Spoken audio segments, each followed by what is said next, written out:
Welcome to the Learning Pines YouTube. We hope this video helps. You start by cutting power and removing the battery when possible. This prevents shorts and accidental input.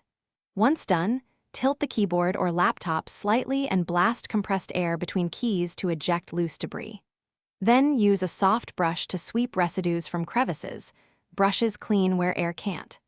Make sure to keep screws and keycaps labeled if you remove them, because reassembly depends on correct placement. This first sequence clears basic obstructions, so you can focus on sticky contact points.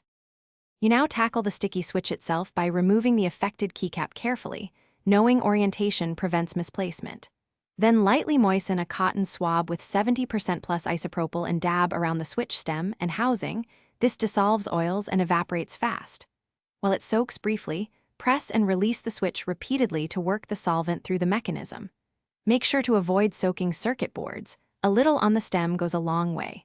Once cleaned, let everything air dry fully before testing. You finish by snapping keycaps back onto their correct stems, aligning them precisely and pressing until they click into place. This restores proper travel and feel.